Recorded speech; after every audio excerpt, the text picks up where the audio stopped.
नमस्कार जियोग्राफी आउ गोटे क्लास को आपन स्वागत। आरंभ करने पूर्व प्रथमे पूर्व पाठ आलोचना जीवा पिले। तो आमे पूर्व रे पढ़िथिले जैव मंडल काहाकू कहबा। अरण्य संबल जो रही आमे पढ़ुथिले पूर्व अध्याय रे, तो सेथिरे थिला जैव मंडल काहाकू नै गठित। ये थिला हम प्रथम प्रश्न। काहाकू कहबा भूमंडल तीन मुख्य मंडल यथा अश्ममंडल, बारीमंडल और वायुमंडल समाहार होची भूमंडल। ए तीनोटी जाक मंडल मिलन स्थल थिला संकीर्ण मंडल जेउठारे विभिन्न प्रकार प्राकृतिक उद्भिद, वन्यप्राणी, मनुष्य, अणुजीव पारस्परिक क्रिया साधन करती ताहाको कहा जाय जैव मंडल। ये थिला हम पूर्व पाठ आलोचना। आउ तापर आमे कहिबा पिले प्राकृतिक उद्भिद। तापर आमे पढितिले परिसंस्था काहाको कहिबा। आउ समुदाय आयतन रो शतकड़ा केते भाग हमर रहिछि अरण्य। बरगछ को जातीय वृक्ष भावे स्वीकृति दिया जाइछि। भारतर जातीय अरण्य नीति से भावे अरण्यर प्रकार भेद और वितरण रे आमे मध्ये पढिथिलु जो प्रशासनिक दृष्टिकोण रु अरण्यर विभागीकरण। गोटे होची संरक्षित अरण्य, दुई रे होची सुरक्षित अरण्य, तीन रे होची अवर्गीकृत अरण्य। से भावे भारतर संविधान अनुसार मध्ये संबल को आमे तीन भाग रे विभक्त करिथिलु। गोटे होची राज्य, गोष्ठी आ गोटे होची बेसरकारी अरण्य। तापर आमे जानिथिले किछि देशज उद्भिद आउ केते गुडी विदेशज उद्भिद, अर्थात केते गुडी हमर निज देश रे उत्पत्ति लाभ करिसथि प्रकृति अनुसार, केते मध्य अन्य देश रु आसीता। से विषय मध्ये हम जानिथिले। से भावे ए थिला पूर्व पाठ रो आलोचना हम जानिथिले। आज हम देखिबा सॉरी पिले आ टिके एठी मध्ये हम किछि जानिथिले। विभिन्न प्राकृतिक उद्भिदर प्रकार भेद अनुसार मध्य अरण्य को आमे 9 भाग रे विभक्त करिछु।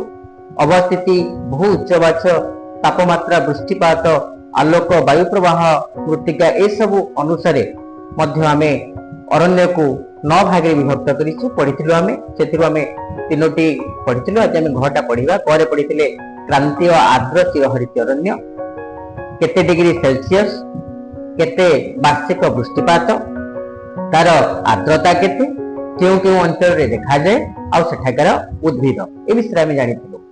तापरे क्रांतीय आर्द्र अर्धचिरहरित अरण्य।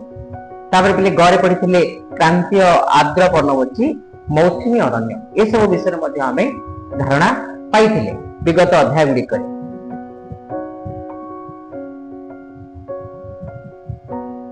तो आज हम देखिबा क्रांतीय शुष्क।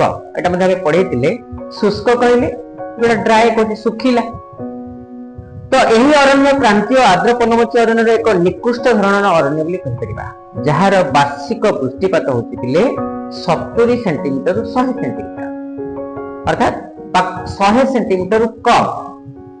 तो हिमालय पर्वतमालार पाददेशरु कन्याकुमारी पर्यंत भारतर उत्तर रु दक्षिण पर्यंत देशर केंद्रीय अंचल रे यह विस्तृत बोली हमें कहि परिबा। जेमिति उत्तर प्रदेश, महाराष्ट्र, तमिलनाडु, कर्नाटक यह विस्तृत। एथिरे सागवान, केंदु, शाल, बीजशाला, रुजाऊ, विभिन्न बेल, खैर, चंदन ए सब वृक्ष हमें देखा पाइबा। आज हम पढ़िबा पिले नूतन पाठ होउछि हमर जुआरिया अरण्य। कोन आज हम पढ़िबा जुआरिया अरण्य। ओके देखो, हाराहारी वार्षिक 120 सेंटीमीटर वृष्टिपात एथरे हिटे। जुआर बेले लुणिया समुद्र पानी पूर्ण हो जाए एवं भट्टा बेले सुखिला कादुआ अवस्था को आसी जाए। आमे जानि छी जुआर और भट्टा कौन, समुद्र र जल फुली उठिबा आ भितर को जीवा, आसीबा आ जीवा, आसीबा को जुआर, जीवा को भट्टा बोली कहि परिबा। तो से कादुआ जुआरिया अंचल जो अरण्य सृष्टि ताहाको जुआरिया अरण्य कहबा। जुआर द्वारा जो अरण्य सृष्टि हैला ताहाको हम कहबा जुआरिया अरण्य। पूर्व उपकूल गंगा नदी मुहाण ठारू कावेरी नदी मुहाण पर्यंत यह आम साधारण देखा पाइबा पे मुहाण बा त्रिकोणभूमि अंचल जो समुद्र जुआर आसी था। भारत अरण्य 4650 वर्ग किलोमीटर अंचल विस्तृत।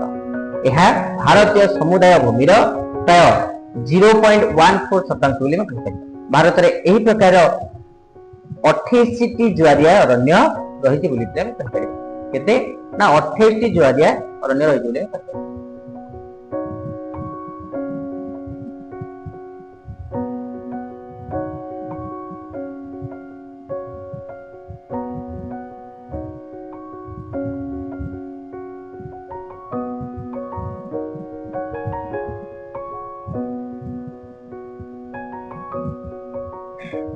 तो पिला में चित्र माध्यम रे टिके देखिबा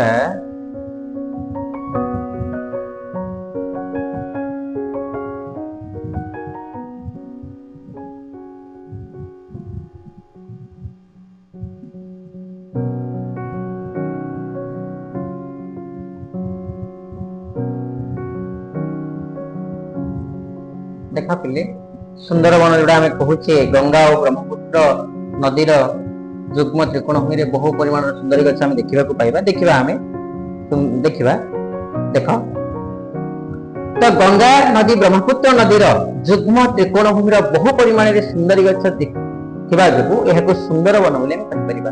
तो देखुचे आमे मैप रे देखुचे देख पिले चित्र मध्ये तळे देइछि। तो गंगा नदी और ब्रह्मपुत्र नदीर मिलन देख पाखा पाखी अरुणाचल प्रदेश जो निकटवर्ती रही रही जो कोलकाता रही निकटवर्ती देखुचे आम ये एंडिंग पॉइंट रे आम देखि परिबा। देख जो से देखै रेड सिंबल देखि ए जगह है। तो गंगा नदी ब्रह्मपुत्र नदीर युग्म त्रिकोणभूमि बहु परिमाण सुंदरी गछ थिबा जोगु एहाको सुंदर वन बोली हम कहि परिबा। ओडिशार महानदी ब्राह्मणी बैतरणी मिश्रित त्रिकोणभूमि विशेषतः भितरकनिकार सुंदरी गछ परी हेंताळ वृक्ष मध्य अरण्य आमे देखिबा पाइबा। देख पिले से भली आमे कोन कहिले ना हमर रहिछि महानदी ओडिशार बड़ नदी ब्राह्मणी बैतरणी मिश्रित त्रिकोणभूमि मध्य आमे देखिबा पाऊ कोन ना एई हेंताळ जातीय वृक्ष मन रख पिले। देखो हेंताळ वृक्ष गुडी तो आजिकल यही जो रही हमर यहाको आमे हिंताळ वन बा सुंदर वन मध्य कहि परिबा। सुंदरी वृक्ष को कांडला बोली मध्य कहा जाय। ए सुंदरी वृक्ष को आमे कोन कहू कांडला परीक्षा रे पढिबा मन रख सटाई लिखि परिबा। आमे गंगा ब्रह्मपुत्र नदीर युग्म त्रिकोणभूमि रे बहु परिमाण रे सुंदरी गछ देखा जाय ताको आमे कोन कहिबा बा कांडला बोली आमे कहि परिबा। से बोली भाबे आउ कोठी देखा जाय ना महानदी ब्राह्मणी बैतरणी रो मिश्रित त्रिकोणभूमि ए दुटा अंचल रे आमे हेंताळ वन बा सुंदर वन देखा पाइबा। ओके तबे बुझिबा पले एही अरण्यर काठ विशेषतः मूल्यवान नुहे। एगुड़िकर उच्चता 30 मीटर पर्यंत होइथे। मात्र वातावर्त उच्च ज्वार पई एही अरण्य प्रतिरोधक बलय बा आश्रय बलय बा स्लेटर बेल्ट परि कार्य करिथाय। आजिकली ए अरण्य केतेकांश रे सफा करी जनवसति कृषि क्षेत्र में मध्य परिणत करगलानी हम देखि परिबा मध्य। देखबिले ताबरा हम आसीबा टिके क्रांतीय पनमची अरण्यर केते गुडी वृक्ष विषय हमें जानिले। ताबरा हम आसीबा क्रांतीय कंटावन बा गुल्म अरण्य। देखबिले कोटी कोटी हमें डिस्प्ले रे मध्य देखा जाउची। शुणवा सहित मध्य हम डिस्प्ले को लक्ष्य करिबा जो पिले रे कंटावन कहिले साधारणतः मरुभूमि अंचल में देखा पाइबा जो वृष्टिपातर परिमाण कम जो 50 सेंटीमीटर कम आम कहीपर 50 रु 75 सेंटीमीटर वृष्टिपात वार्षिक जदि हाराहारी वार्षिक 25 डिग्री सेल्सियस 27 डिग्री सेल्सियस तापमात्रा बोले कहीपर। आर्द्रता कथन चिंता करवा अपेक्षिक आर्द्रता होती केते ना 47 डिग्री शतांश रु कम। तो ए प्रकार अरण्य शुष्क अर्धशुष्क जलवायु अंचल देखा हमें पाइबा। दक्षिण पश्चिम पंजाब पश्चिम हरियाणा पश्चिम उत्तर प्रदेश क्रांतीय पूर्व राजस्थान पश्चिम मध्य प्रदेश पश्चिम गुजरात सौराष्ट्र जो गछ आम कहे साहिल वृष्टि छाया अंचल इत्यादि विस्तृत बोली आम कहीपर। हेलो तो एठाकर विशेष भाव 50 कम वृष्टिपात जेहेतु जो अंचल आम देखुचे से आम कंटक गुल्म काक्टस उद्भिद देखा पाइबा। आ 50 ऊर्ध्व वृष्टिपात होता अंचल शिमिली गछ, बाबुल गछ, आकाशिया गछ, सबाई घास, बेणा जातीय उद्भिद देखा पाइबा। केतेक स्थान रे झांड, खईर, कोक, काजू, पलाश इत्यादि देखा पाइबा। उपक्रांतीय पार्वत्य अरण्य आम जदि विश्वमंडल को जीवा पिले यदि विश्ववृत्त को आम लक्ष्य करवा विश्वमंडल उभय पार्श्व यदि उत्तर और दक्षिण को जीवा उभय पार्श्व जब 23 अध्याय आम जीवा आम क्रांति मंडल तापर हूँ उपक्रांतीय मंडल जोटा आम कहे क्रांति मंडल उपर पार्श्व 66 डिग्री अध बोली आम कहीपर। ओके तो से अंचल कथा आम लक्ष्य करवा। तो यही उपक्रांतीय पार्वत्य अरण्य सब ट्रॉपिकल माउंटेन फॉरेस्ट बोली आम कहवा समुद्र पतन ठारू उच्चर अवस्थित। तापमात्रा ह्रास पाए यही अनुसार उद्भिदर विभिन्नता परिलक्षित। उत्तर पश्चिम हिमालय 1000 मीटर रु 1800 मीटर उच्चता मध्य देखा आम पाइबा। खासी पहाड़, नागालैंड, मणिपुर इत्यादि अंचल उपक्रांतीय आर्द्र पाइन अरण्य देखा पाइबा। एठारे वार्षिक हाराहारी वृष्टिपात होती 100 सेंटीमीटर रु 200 सेंटीमीटर, तापमात्रा 15 डिग्री सेल्सियस रु 22 डिग्री सेल्सियस और अपेक्षित आर्द्रता 63 डिग्री रु 77% बोली आम कहीपर। यही उपक्रांतीय अरण्य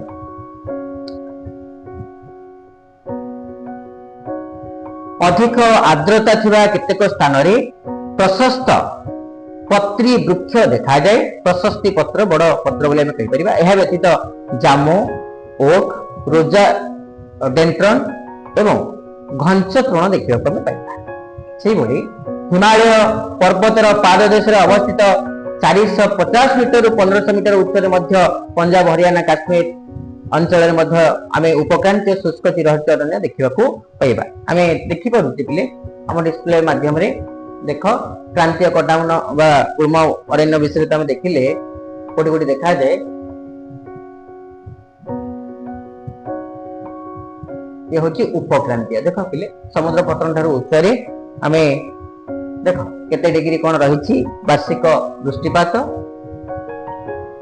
ये सब गछ गुड़िक आम देखा पाइबा। देख देख पिले जोटा आम कहे रोडाडेंड्रन, हाँ ओक ये सब आम डिस्प्ले माध्यम देखिपे। जामु तो आम साधारण देखी आम पटे कौच जामुन तेणु अधिक आर्द्र केतेक स्थान में प्रशस्त पत्री वृक्ष देखा पाइबा। देख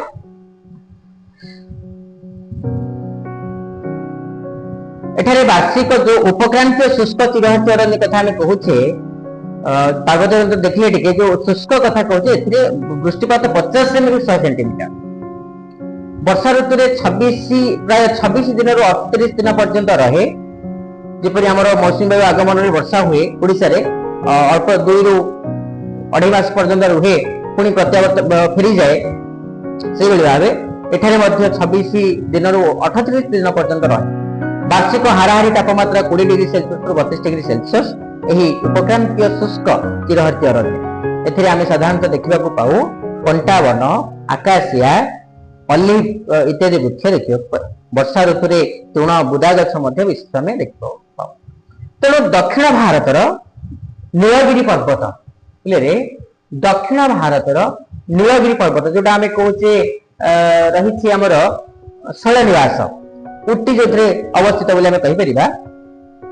तो दक्षिण भारत नीलगिरी पर्वत, पोलानी पर्वत 900 मीटर 1600 मीटर उच्च पर्यंत, महाबलेश्वर पंचमारी 900 मीटर उच्चता, पूर्व हिमालय निम्न ढालू अंचल 90 मीटर 180 मीटर उच्चता मध्य एवं आसाम उपक्रांतीय आर्द्र पार्वत्य अरण्य देखा। एठारे वार्षिक हाराहारी वृष्टिपात पिले 150 सेंटीमीटर रु अधिक होता है। आ वर्षा दिने 78 ରୁ 146 दिन ମଧ୍ୟ ହୋଇଥାଏ। ପାଖାପାଖି କେତେ 4 ମାସ 5 ମାସ ପାଖାପାଖି ହବ। 78 ରୁ 146 दिन ପାଖାପାଖି ରହିଥାଏ। ଆମେ ଆଭରେଜ ମଧ୍ୟ ବାହାର କରିବା, ଯାହାର ତାପମାତ୍ରା 18 डिग्री सेल्सियस ରୁ 24 डिग्री सेल्सियस ଆଉ ଆପେକ୍ଷିକ ଆର୍ଦ୍ରତା ହେଉଛି 51 ରୁ 81%। ମନେ ରଖିବା ଆର୍ଦ୍ର ପାର୍ବତ୍ୟ ଅରଣ୍ୟ। ସେଗୁଡ଼ିକ ମଧ୍ୟରେ ଜାମୁ, ସେଲ୍ଟିସ୍ ପ୍ରଧାନ ବୃକ୍ଷ ଗୁଡ଼ିକ ଉଚ୍ଚତା ସାଧାରଣତଃ 15 ମିଟର ରୁ 30 ମିଟର ଉଚ୍ଚତା ମଧ୍ୟରେ ରହିଥାଏ। ପୂର୍ବ ହିମାଳୟର ଓକ୍ ଚେଷ୍ଟନଟ୍ ହେଉଛି ଏହାର ପ୍ରଧାନ ବୃକ୍ଷ। ମନେ ରଖିଥାଉ ପିଲେ, जो उपक्रांतीय पार्वत्य अरण्य रही से जो रही आम पूर्व हिमालय दुटा वृक्ष रही प्रधान वृक्ष जार ना हूँ ओक आउ हूँ चेस्टनट। मन रखी था गुड़ाक देख आम मैप माध्यम दर्शाई सी भारत पूर्व हिमालय निम्न ढालू अंचल देखा आम पाइबा जम्मू काश्मीर निम्नांश सेपरी जो रही भारत पूर्व सीमा अरुणाचल प्रदेश निकटवर्ती आसाम उपक्रांतीय अंचल से दक्षिण भारत जो नीलगिरी आम कहते उटी कथा कहते उद्गमंडलम कथा कहते भारत दक्षिण स्थान अवस्था ये जो तीनो रही कौन कहे ना आर्द्र पार्वत्य अरण्य देखा पाइबा। आर्द्र कहले ओदा तो यही अंचल विशेष भाव अधिक दिन वृष्टिपात रही है पाखापाखि आम जब कह 78 ରୁ 146 तेणु से आर्द्र सब कौन घंच अरण्य परिपूर्ण। ओके आगु जा देखा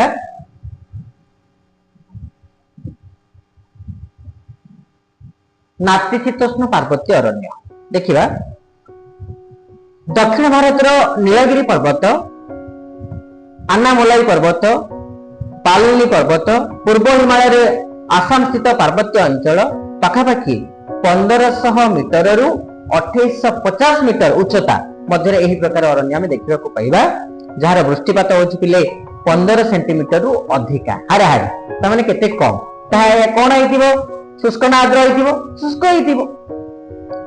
18 डिग्री सेल्सियस रु अधिका रही थाए तापमात्रा शीत ऋतु रे बा डिसेंबर रु फेब्रुआरी जदि आम पटे मध्ये सेही सेम जिंस होची तापमात्रा हिमांक निम्न रे थाए एवं घन कुहुडी मध्ये देखिबा पाए। हिम कहले बरफ हिमांक वृक्ष गुड़िक 15 मीटर रु 18 मीटर उच्चता मध्य रही है। यही प्रकार अरण्य को दक्षिण भारत स्थानीय भाव सोलास बोली कह जाए। मन रखता मन रख नातिशीतोष्ण पार्वत्य अरण्य मन रख यह दक्षिण भारत रे यही प्रकार अरण्य को दक्षिण भारत स्थानीय भाव कौन कहवा सोलास सटाई आस मन रखिता। यही अरण्य मैग्नोलिया लरेई रोडोडेंड्रन देख देखिए आम गछ गुड़िक देखुचे आम डिस्प्ले रे कौन कौन रहा हाँ तो आम लरेल रोडोडेंड्रन यूकेलिप्टस इत्यादि विदेश वृक्ष देखा पाइबा। दक्षिण भारत ओक चेस्टनट लरेला वृक्ष साधारणतः विशेष भाव आम देखा पाइबा। 1500 मीटर रु 3300 मीटर उच्चता मध्य हिमालय अधिक आर्द्र नातिशीतोष्ण अरण्य देखा जाए। एठारे वार्षिक हाराहारी वृष्टिपात पिले 100 सेंटीमीटर 200 सेंटीमीटर यह है आर्द्र आउ जो 15 डिग्री वृष्टिपात हाराहारी ताहा शुष्क। एठारे वृक्षर उच्चता 30 रु 45 मीटर एथिरे ओक फिर स्पर्श देवदारू चेस्टनट भली अनेक वृक्ष आम देखा पाइबा। सेदार मैपल बार्च ए सब आम देखा पाइबा। देख लद्दाख बाल्टिस्तान छाम्बा लाहौल गढ़वाल सिक्किम प्रभृति अंचल भारत उत्तर सीमा 1500 मीटर उच्चतर ऊर्ध्व शुष्क नातिशीतोष्ण अरण्य देखा पाइबा। एठारे देवदारू जुनिपर चिलगोजा मैपल ओक इत्यादि वृक्ष आम देखा पाइबा। देख आम डिस्प्ले माध्यम देखुचे। ओके आम देखा आल्पीय अरण्य। तो आल्पीय अरण्य पाखापाखि हिमालय पर्वतर 2700 मीटर 4000 मीटर उच्चता मध्य एक प्रकार सरल वर्गीय अरण्य देखा पाइबा। देख पिले आम एक प्रकार सरल वर्गीय अरण्य देखा पाइबा जो आल्पीय अरण्य कथा कहूचे हिमालय 2700 रु 4000 मीटर उच्चता विशिष्ट देखिबा आमे डिस्प्ले माध्यम रे मध्य जम्मू काश्मीर अंचल बा भारतर पूर्व सीमा और उत्तर सीमा ए दुटा अंचल रे भारतर हिमालय उत्तर और पश्चिम सीमा आरंभ करी उत्तर पूर्व सीमा पर्यंत एही अरण्य विस्तृत बोले हम कहते हैं। को अरण्य आल्पी अरण्य एठारे 2850 रु 3600 मीटर उच्चता मध्य विभिन्न प्रकार वृक्ष मध्य हमें देखा पाइबा। देख हम डिस्प्ले माध्यम देखुचे एक होची सिल्वर फिर जुनिपर पाइन बार्च रोडाडेंड्रन आउला प्लूम उच्च उद्भिद इत्यादि घंच झंकालिया वृक्ष मध्य हमें देखा पाइबा। हिमालय पर्वतर दक्षिण ढालु अंचल 60 मीटर रु 90 मीटर उच्चता विशिष्ट आल्पाइन उद्भिद मध्य हमें देखा पाइबा। यह उत्तर ढालु अंचल हिमरेखा स्नो लाइन जोटा हमें कहूचे जोटा हिमरेखा कथा कहूचे स्नो लाइन बरफ जो पड़ी रही निम्न शुष्क कंटा जातीय गुल्म उद्भिद मध्य हमें देखा सन्तोषिया गुल्म एठारे आल्पीय चारण भूमि मध्य स्थलवर्ग वृक्ष हिमाच्छादित भूमि मध्य देखा जाए हिम द्वारा कहले बरफ द्वारा परिपूर्ण। देख आल्पीय देखी दियो पे हमें देखुचे मध्य बरफ द्वारा यह परिपूर्ण। विशेषतः मन रखते यार उत्तर ढालु अंचल हिमरेखा निम्न शुष्क कंठा जातीय गुल्म उद्भिद देखा जाए। एठारे आल्पीय चारण भूमि मध्य स्थलवर्गीय वृक्ष हिम आच्छादित भूमि मध्य हमें देखा पाइबा। विशेषतः पीरा पांजला पर्वत श्रेणी विशेष भाव देखा जाए। मन रख कोठी ना पीरा पांजला देख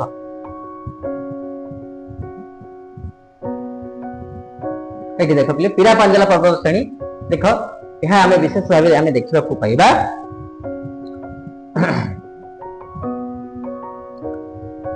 एठारे गुज्जर माने ऋतुकालीन स्थानांतरण कार्य माध्यम पशुचारण करिथान कैसे ना गुज्जर माने पश्चिम हिमालय देखा जाउथिबा ब्रह्मकमल कुंथ नामक उद्भिदर सुगंध पृष्ठरु अत्तर प्रस्तुत कर विदेश को रप्तानी करा जाए। देखुचे आमे मध्य देखा पिले ब्रह्मकमल जो दीटा कथा आमे कहिले गोटे होची कुंथ आ गोटे होची ब्रह्मकमल ए दीटा एक पुष्परु आमे कोन ना अत्तर प्रस्तुत करूचे अत्तर प्रस्तुत करके विदेश को मध्य रप्तानी करूचे। हिमालय पर्वतमालार यू मन रखिता द हिमालयन यू YEW नामक उद्भिद वर्तमान विपदग्रस्त आमे कहि परिबा। आमे जो रही RGB रेड डाटा बुक लाल पुस्तक तथ्य अनुसार को गुडाक विपद ग्रस्त को गुडाक वर्तमान आ नहांती विलुप्त ग्रस्त तो ए सब आमे RGB रे नवम क्लास रे पढ़ी सारिचे। विभिन्न वृक्ष विभिन्न प्राणी मानक विषय में जानिछि को गुडाक विलुप्त हो गलेनी को माने विपदग्रस्त को माने विपद संकुल ए सब विषय में धारणा पाई सारी। तो सेति मध्यरु रहिछि मन रखिता सटाई आसीबो हिमालय पर्वतमालार के उद्भिद वर्तमान विपदग्रस्त कोन रे ना यू मन रखिता बोले देखा देखो कि बड़ी तब इंग्लिश रे YEW नाम रे मध्य में लिखि परिबा YEW। यह हिमाचल प्रदेश अरुणाचल प्रदेश हिमाचल प्रदेश अरुणाचल प्रदेश अर्थात पूर्व उत्तर हिमाचल प्रदेश अरुणाचल प्रदेश रे देखा जाए टैक्सोन नामक एक रासायनिक यौगिक पदार्थ औषध एथुरु प्रस्तुत करा जाए। मन रखिता ए जो यू गछरु आमे देखिबा को पाउचे मध्य हम डिस्प्ले रे टैक्सोला नामक एक रासायनिक यौगिक पदार्थ औषध एथुरु प्रस्तुत करा जाए।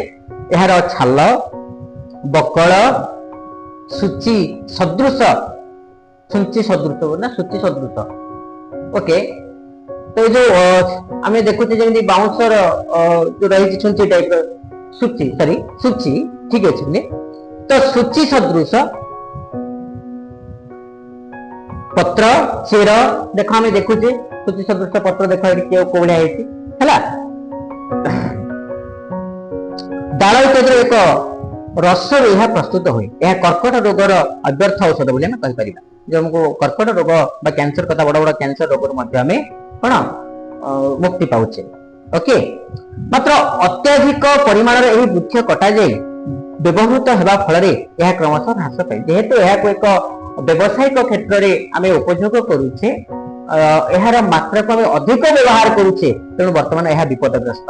ओके आगु जा पे अरण्य व्यवहार और तार उपकारिता कौन कौन रही आम टे मन रखा परीक्षा आसब अरण्य व्यवहार तार उपकारिता विषय 5 लेख 4 मार्क आसब लंग क्वेश्चन कौन लिखा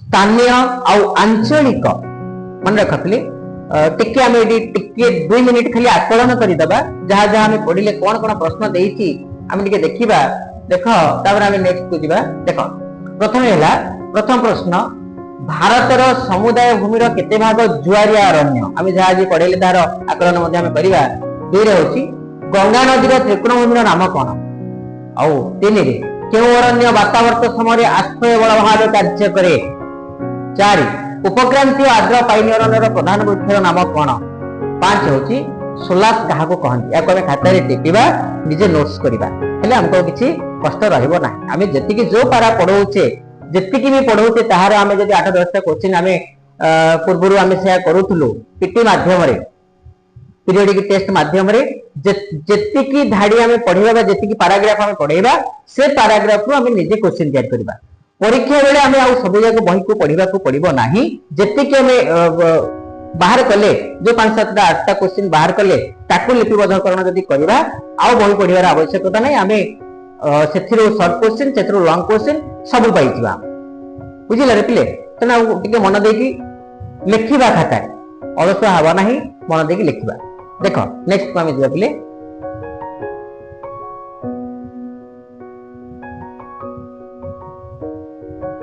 तो आम कहते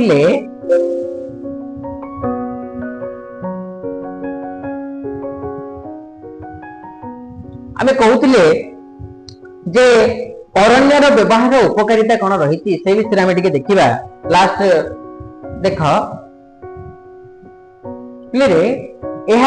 स्थानीय आंचलिक जलवायु को नियंत्रण करें जहाँ आम प्रथम जिनस कहले कौन कला ना स्थानीय आंचलिक जलवायु को नियंत्रण करें वायुमंडल अम्लजान अंगारकाम्ल मध्य संतुलन रक्षा करें अर्थात आम जो इकोसिस्टम पढ़ी उद्भिद और प्राणी मान जो रही सहवस्थान रही तो प्रत्यक्ष परोक्ष भाव में निर्भरशील बोली कहीपर आम अम्लजान को ग्रहण करुचे उद्भिद अंगारकाम्ल को ग्रहण करुचे जो आदान प्रक्रिया पारस्परिक भाव परिवेश में अहरह चली रही है ये 2टा जिन आम कहीपर अम्लजान अंगारकाम्ल मध्य संतुलन रक्षा करवा 2 हूँ अरण्यर व्यवहार कथा उपकारिता एडवांटेजेस कथा आम कहीपर 2 भूपृष्ठर वृष्टिजल प्रवाह पवनर वेग को नियंत्रण करी बन्या बात्यार प्रकोप को रक्षा करी थाए मन रख बोले कौन कहले से ना भूपृष्ठर वृष्टि जलर प्रवाह को पवनर वेग को नियंत्रित करी थाए आमे पढ़िले मध्य जो रही समुद्रर जुआरी अरण्य कथा आमे कहिबा जो वातावरण गुड़िक सृष्टि हुए से जो स्लेटर बेल्ट कथा आमे कहूते बा जो बलय कथा आमे कहूते से बलय द्वारा वायु आउ भूपृष्ठ आम कह स्थल भाग को आसीपे ना ओके 3 भूगर्भस्थ जल संचय साहाय्य करें एवं मृत्तिका अवक्षय रोकी थाए जल शीर्षर उच्चता मध्य वृद्धि करें मन रख पिले 4 यह देशर अर्थनीति को विभिन्न उपाय प्रभावित करें अरण्यर वृक्ष प्राणी मनुष्य काठ औषध बहु झुणा पठा चमड़ा इत्यादि जोगाई रही वृक्ष आम पढ़ी 8म क्लास ओडिया प्रथम वृक्ष महात्म्य विषय वृक्ष किभली भाव आमर साहाय्य करे वृक्ष आम कौन कौन पाऊ ए कृष्ण कौन कर सांग मान को बुझे जे वृक्ष आमर केते उपकार करे काष्ठ भस्म सबकि अंगार औषध सबकि आमको वृक्ष दे थाए तेणु यह आम उपकारी बंधु बोली कहीपर जदि भाव नष्ट कर चलवा दिन आसब आम ऑक्सीजन ग्रहण करने ऑक्सीजन पाइबा ना तेणु आम समस्त मृत्युवरण करवा 5 नंबर को पॉइंट को आसवा विभिन्न पशु पक्षी को आश्रय दे थाए एवं पशु मान चारण भूमि भाव में व्यवहृत होता है। पशु मान चारण भूमि रूप में व्यवहार होता है। 6 होची अरण्य जात कंचामाल उपर निर्भर कर विभिन्न अरण्य भित्तिक शिल्प यथा कागज शिल्प आम साधारणतः बाउंस हो सबाई घास हो ये सब पिले निर्भर करिताऊ।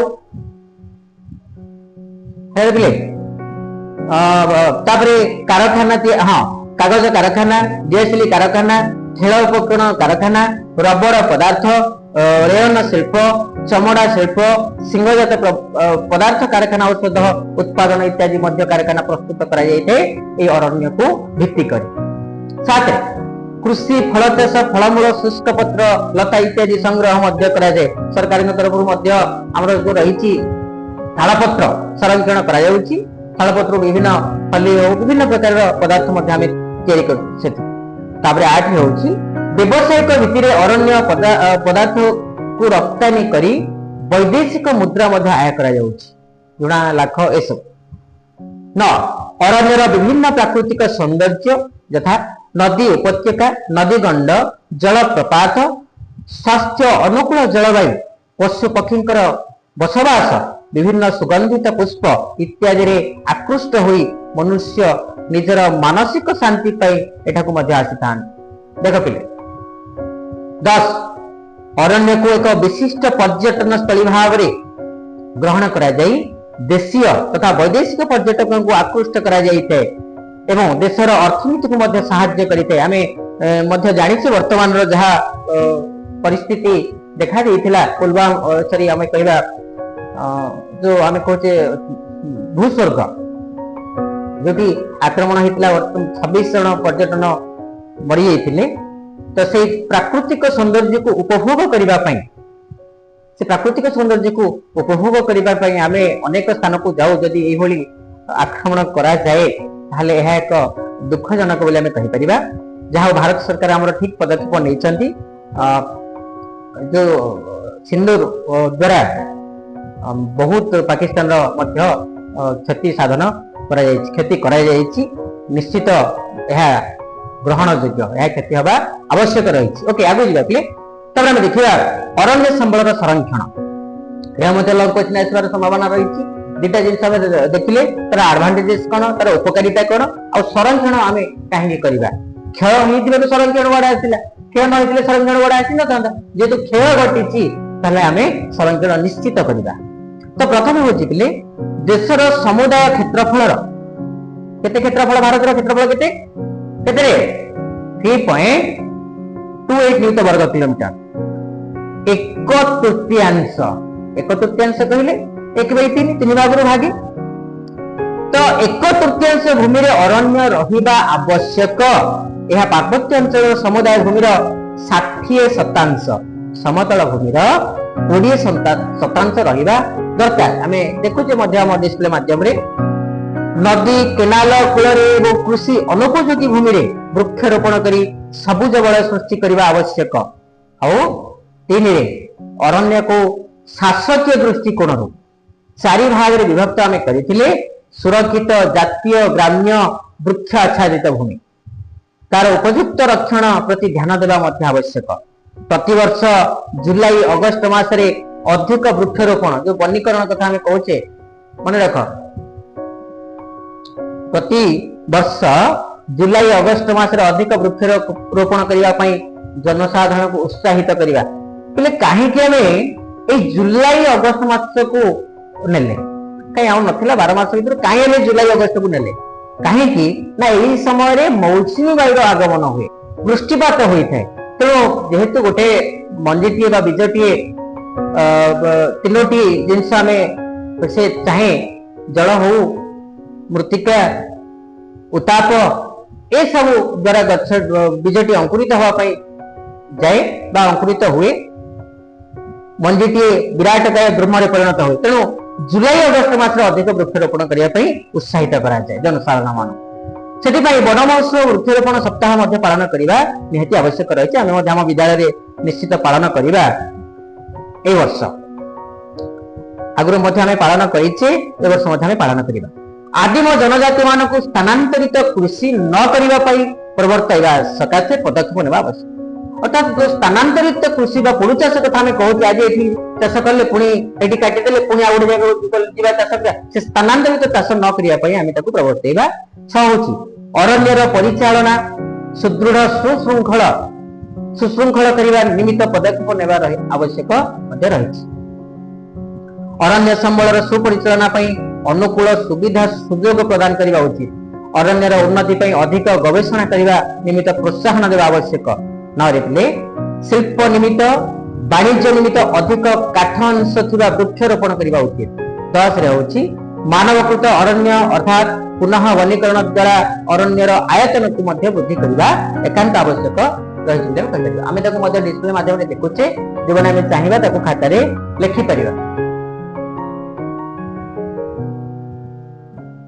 अरण्य संरक्षण कारण गुड़िक कौन? अरण्य संरक्षण करने क्यों क्यों पंथा बा क्यों क्यों उपाय आम हाथ को नवा आम लिखिपर। ओके मन रख 1999 अरण्य अवस्थार विवरणी अनुसार अरण्यर आयतन 1997 पर 10,098 वर्ग किमी को वृद्धि पाई। यह पुनः वनीकरण जो संभव होते मन रख पिले जे पुनः वनीकरण द्वारा केते आम आग को जापारी 1999 पाखापाखि 1999 अरण्य अवस्थार विवरणी अनुसार केते ना 1997 पर 10,098 वर्ग किमी को यह वृद्धि पाई। तुम काम टे निजे कर विभिन्न प्रकार अरण्य जात पदार्थ एक तालिका प्रस्तुत कर देखी तुम करके आनी। 2 तुम अंचल देखा विभिन्न प्रकार अरण्य वृक्ष गुड़िक मध्य क्यों वृक्ष गुड़िक प्राकृतिक और क्यों गुड़िक मनुष्यकृत तार एक तालिका प्रस्तुत कर। आमर ये विषय समाप्त होती। कौन कौन आकलन कले देखा देख 5टी प्रश्न पुणी आम लिखिदबा। अरण्य द्वारा देशर आर्थिक अभिवृद्धि किपरि घटी है। 2 देशर समुदाय क्षेत्रफल केते भाग अरण्य रहिबा आवश्यक। 3 क्यों मासरे वन महोत्सव पालन करा जाय आमे मध्ये कहले। तापर आदिम जनजाति को क्यों कृषि करिया पय रोकिबा आवश्यक वर्तमान आमे एबे कहउतिले। पुनः वनीकरण द्वारा कोन सृष्टि हो जाय कोन सृष्टि हेबो ए सब विषय आमे धारणा पाइले। आम विषय कौन कौन प्रश्नावली देती खाली पढ़ा खाता करवा। देख प्रथम हूँ आश्रय बलय क्या कहवा आम कहले आज आलोचना कले। ऋतुकालीन स्थानांतरण कार्य कौन? प्राकृतिक अरण्य क्या कहुए? बोरियल उद्भिद कहले तुम्हें कौन बुझ? यू क्यों देखा जाए? पार्थिव दशा हूँ जैवमंडल परिसंस्था। खरे संरक्षित अरण्य सुरक्षित अरण्य। गड़े चिरहरित अरण्य पर्णमोच्च अरण्य। घरे सुंदरवन क्षुद्र सुंदरवन। संक्षिप्त जब गोटे वाक्य में कहवा कौन कौन देती ना मुक्त अरण्य चीर और सोलास ये सब हूँ अरण्य संबल प्रश्नावली करके नेक्स्ट क्लास में देखा। आज एतिकी पुणी नूतन क्लास रे आ गोटे अध्याय को आम जा द्वितीय पाठ को जा वन्यप्राणी संबल। कहली नमस्कार।